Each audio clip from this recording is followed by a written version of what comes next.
नमस्कार, मंडल news bulletin में आपका स्वागत है। आइए पेश करते हैं आज के प्रमुख व मुख्य समाचार।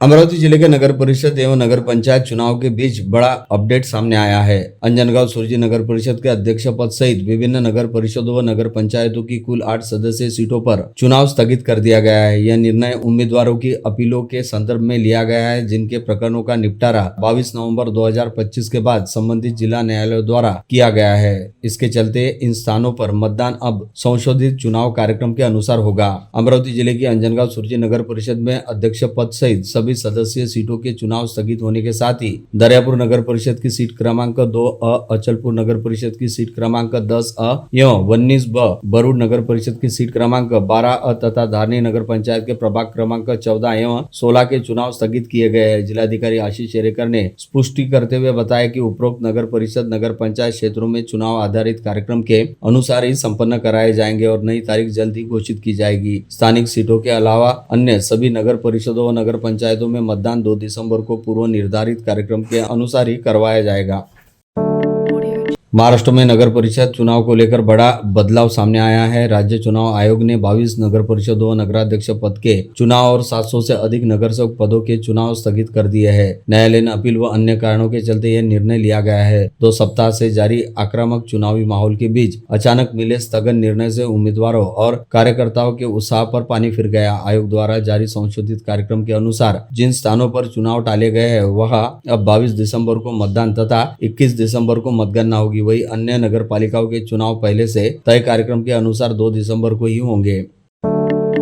प्रजातंत्र का सबसे बड़ा पर्व चुनाव होता है। ऐसे में जिले की 11 नगर परिषदों और नगर पंचायतों के कुछ ही घंटों में शुरू हो रहे मतदान के लिए चुनाव प्रशासन पूरी तरह मुस्तैद हो गया है। 336 केंद्रों हेतु अधिकारी और कर्मचारी कंट्रोल यूनिट और बैलेट यूनिट लेकर पहुंच गए हैं। वहां मार्किंग वोटर लिस्ट के साथ अन्य पोस्टर लगाए जा रहे हैं। इधर खाकी ने भी मोर्चा संभाल लिया है। इन दिनों के वास्ते पालिका और पंचायत क्षेत्र में शराब दुकानें बंद कर पुलिस ने SRPF की एक कंपनी एवं 3 प्लाटून की सहायता लेकर मतदान शांतिपूर्ण और सुचारू रखने की तैयारी कर रखी है। जिले की 9 नगर परिषदों 2 नगर पंचायतों में कल 2 दिसंबर को नगराध्यक्ष एवं सदस्य पदों के आम चुनाव हेतु मतदान कराया जाना है, जिसके लिए विगत 26 नवंबर को चुनाव प्रचार का दौर शुरू हुआ, जो आज 1 दिसंबर की रात 10 बजे तक चलेगा और रात 10 बजते ही चुनाव प्रचार तोपें शांत हो जाएगी। जिसके बाद सभी नगर पंचायत क्षेत्रों में प्रत्याशियों द्वारा रात भर अपने अपने निर्वाचन क्षेत्र के प्रतिनिधियों से व्यक्तिगत संपर्क करने पर पूरा जोर दिया जाएगा। जिसके चलते आज की रात एक तरह से सभी प्रत्याशियों के लिए कत्ल की रात रहेगी। जिसके चलते सभी निकाय क्षेत्रों में अब चुनाव को लेकर जबरदस्त उत्सुकता वाला माहौल देखा जा रहा है। सभी प्रत्याशियों ने आज सुबह से ही चुनाव प्रचार में अपनी पूरी ताकत झोंकनी शुरू कर दी। जिसके चलते आज सभी निकाय क्षेत्रों में विचार करो पक्का, जीतेगा भाई जीतेगा अब की बार जैसे नारे गूंजते नजर आए। साथ ही लगभग सभी निकाय क्षेत्रों में नगराध्यक्ष एवं नगर सेवक पदों के प्रत्याशियों द्वारा जबरदस्त प्रचार रैली भी निकाली गई, ताकि मतदाताओं के बीच अपनी सशक्त दावेदारी को पहुंचाया जा सके। ऐसे में हर और शाम तक जबरदस्त चुनावी धामधूम वाला माहौल दिखाई दिया। वही रात 10 बजते ही सभी निकाय क्षेत्रों में चुनाव का यह शोरगुल पूरी तरह से शांत हो गया। जिसके बाद सभी निकायों में नगराध्यक्ष पदों के प्रत्याशियों सहित अलग अलग वार्डों में प्रभागों में सदस्य पदों के प्रत्याशियों द्वारा मतदाताओं से व्यक्तिगत संपर्क करते हुए उन्हें अपने पक्ष में मतदान करने हेतु राजी करने का काम शुरू किया जाएगा। जिसके चलते चुनाव प्रचार का समय समाप्त होने के बावजूद बेहद चोरी छिपे और शांत तरीके से रात भर चुनावी गहमागहमी चलती रहेगी और फिर कल सुबह 7:30 बजे से जिले के सभी निकाय क्षेत्रों में मतदान की प्रक्रिया का दौर शुरू होगा, जो कल शाम 5:30 बजे तक चलेगा। इसके उपरांत परसों 3 दिसंबर को सभी निकाय क्षेत्रों में मतगणना करते हुए चुनावी नतीजे घोषित किए जाएंगे। ऐसे में कहा जा सकता है कि निकाय चुनाव का असली काउंटडाउन अब शुरू हो चुका है, जिसे लेकर चुनावी मैदान में रहने वाले प्रत्याशियों सहित आम मतदाताओं में भी जबरदस्त उत्सुकता देखी जा रही है।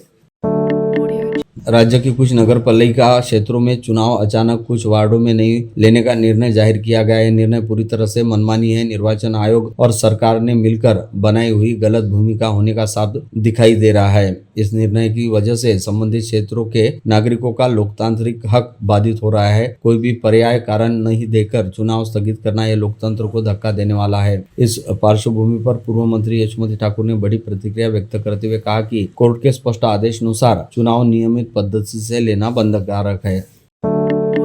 नगराध्यक्ष चुनाव ने चिखलदरा की राजनीतिक फिजा में अप्रत्याशित गर्मी पैदा कर दी है। मुकाबला अब बेहद रोचक मोड़ पर आ चुका है। भाजपा ने इस चुनाव को प्रतिष्ठा का प्रश्न बताते हुए पूरी ताकत झोंक दी है। भाजपा के समर्थन में रहने वाले विधायक रवि राणा लगातार दौरे और बैठकों के माध्यम से भाजपा उम्मीदवार को बढ़त दिलाने की कोशिश कर रहे हैं। वहीं इस चुनाव में मुख्यमंत्री देवेंद्र फडणवीस की व्यक्तिगत दिलचस्पी दिखा रहे हैं। साथ ही भाजपा द्वारा चिखलदरा के विकास और पर्यटन नगरी की अपेक्षित सुविधाओं का मुद्दा जोर शोर से उछाला जा रहा है, जिसके तहत सीएम फडणवीस की धारनी में हुई सभा का हवाला देते हुए भाजपा सहित विधायक रवि राणा द्वारा कहा जा रहा है कि चिखलदरा में भाजपा की सत्ता स्थापित होने के बाद पर्यटन नगरी के विकास हेतु निधि की कोई कमी नहीं पड़ने दी जाएगी।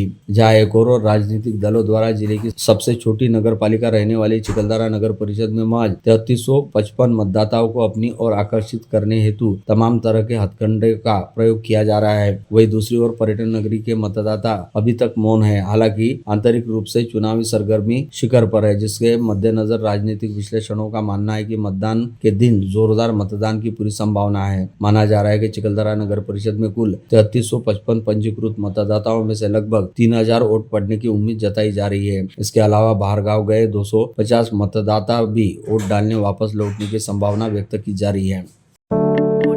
विगत लोकसभा चुनाव के बाद अमरावती जिले के लिए भूतपूर्व सांसद हो चुकी भाजपा नेत्री नवनीत राणा इन दिनों अपने नाम के आगे से भूतपूर्व शब्द को हटाने हेतु काफी अधिक बेचैन है, जिसका सीधा मतलब है कि वे दोबारा सांसद बनना चाहती है। परंतु नवनीत राणा का यह सपना अब हमेशा के लिए सपना ही रहेगा, क्योंकि वे हमेशा के लिए भूतपूर्व हो चुकी है। साथ ही पूर्व सांसद नवनीत राणा को बहुत जल्द राजनीति से भी संन्यास लेना पड़ेगा। इस आशय का दावा जिले के कांग्रेस सांसद बलवंत वानखड़े द्वारा निकाय चुनाव में कांग्रेस प्रत्याशियों के प्रचार हेतु आयोजित सभा में किया गया। सांसद बलवंत वानखड़े ने यह भी कहा कि गांधी परिवार ने इस देश को अपना सब कुछ दिया और देश पर अपने 2 सदस्यों को भी कुर्बान कर दिया। कांग्रेस की बदौलत देश में मौजूदा संविधान भी लागू हुआ और उसी कांग्रेस के एक वरिष्ठ नेता के संविधान के ज्ञान को लेकर पूर्व सांसद नवनीत राणा द्वारा सवाल उठाए जा रहे हैं। जबकि खुद नवनीत राणा को संविधान का कितना ज्ञान है, वे कितने अनुच्छेदों के बारे में जानती है, यही अपने आप में एक बड़ा सवाल है। ऐसे में जिस दिन कांग्रेस सांसद राहुल गांधी ने संविधान को लेकर अपना ज्ञान प्रदर्शित कर दिया, उस दिन नवनीत राणा को निश्चित तौर पर राजनीति से संन्यास लेना पड़ेगा। अमरावती जिले की पूर्व सांसद नवनीत राणा एक बार फिर अपने वक्तव्य को लेकर विवादों में आ गई है। अकोट में आयोजित प्रचार सभा के दौरान उन्होंने महिला मतदाताओं की ईमानदारी की सराहना करते हुए पुरुष मतदाताओं को लेकर ऐसा बयान दे दिया जिस पर अब नया बवाल खड़ा हो गया। सभा में संबोधित करते हुए नवनीत राणा ने कहा कि महिला मतदाता ईमानदार होती है, क्योंकि महिलाएं किसी भी राजनीतिक पार्टी व प्रत्याशी से न तो कोई पैसा लेती है, न ही किसी पार्टियों में जाती है। लेकिन पुरुषों के साथ ऐसा नहीं है, क्योंकि पुरुष कई जगहों पर जाते हैं। चूंकि इस समय नगर पालिका चुनाव में पार्टियां और कार्यक्रम होंगे, सभी पुरुष रात 2 से 3 बजे घर आएंगे। अकोट में भाजपा प्रत्याशियों के प्रचार हेतु आयोजित सभा को संबोधित करते हुए पूर्व सांसद नवनीत राणा ने कहा कि महिलाएं चटनी भाकर खा लेंगी, लेकिन घर को घर बनाए रखने में अपनी पूरी जिंदगी लगा देती है। इससे ईमानदार महिला मतदाता वर्ग है। वरुड नगर परिषद चुनाव में भाजपा नगराध्यक्ष व नगर सेवकों के उम्मीदवारों के प्रचारार्थ वरुड में आयोजित की गई भाजपा नेता नवनीत राणा की भव्य जनसभा और पदयात्रा से आज संपूर्ण वरुड शहर में उत्साह का वातावरण निर्माण हो गया। सभा और पदयात्रा में मिले अभूतपूर्व प्रतिसाद के कारण राजनीतिक वातावरण गर्मा गया। कल मंगलवार 2 दिसंबर को मतदान होने वाला है, ऐसे में जगह जगह चुनाव की चर्चा शुरू हो गई। धारनी नगर पंचायत में नगराध्यक्ष पद के भाजपा प्रत्याशी सुनील चौतमल व युवा स्वाभिमान पार्टी के नगर सेवक पद के उम्मीदवार गौरव सिंह उर्फ बंटी रामप्रसाद सिंह ठाकुर, विवेक छबुलाल धुर्वे, दीक्षा नवल किशोर प्रजापति के प्रचारार्थ विधायक रवि राणा के रोड शो व पदयात्रा में बड़ी संख्या में नागरिक शामिल हुए। इस अवसर पर अपने प्रत्याशियों के साथ रवि राणा ने घर घर मतदाताओं से मुलाकात कर भाजपा नगराध्यक्ष व युवा स्वाभिमान पार्टी के नगर सेवक पद के उम्मीदवार को निर्वाचित करने का धारनी की जनता से आह्वान किया।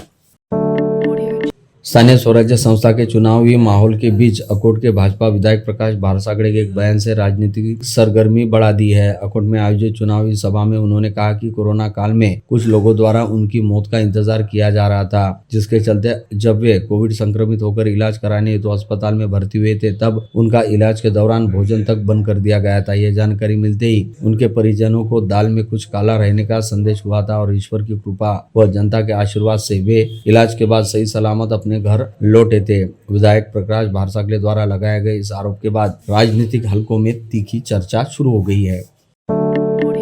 दर्यापुर में जुना बनोसा में बीजेपी के नगराध्यक्ष उम्मीदवार नलिनी भारसाकले के प्रचारार्थ जोरदार सभा गत रात संपन्न हुई, जिसमें मुख्य रूप से बीजेपी के वरिष्ठ नेता सिद्धार्थ वानखड़े ने संबोधन कर नलिनी भारसाकले और सभी 25 पार्टी प्रत्याशियों को विजयी करने का आह्वान किया। विधायक प्रकाश भारसाकले पाटिल ने भी सभा को संबोधित करते हुए दर्यापुर के विकास प्रकल्प को तेजी से आगे बढ़ाने व साकार करने का वादा किया। सभा में हजारों की स्वयं स्फूर्ति उपस्थिति रही।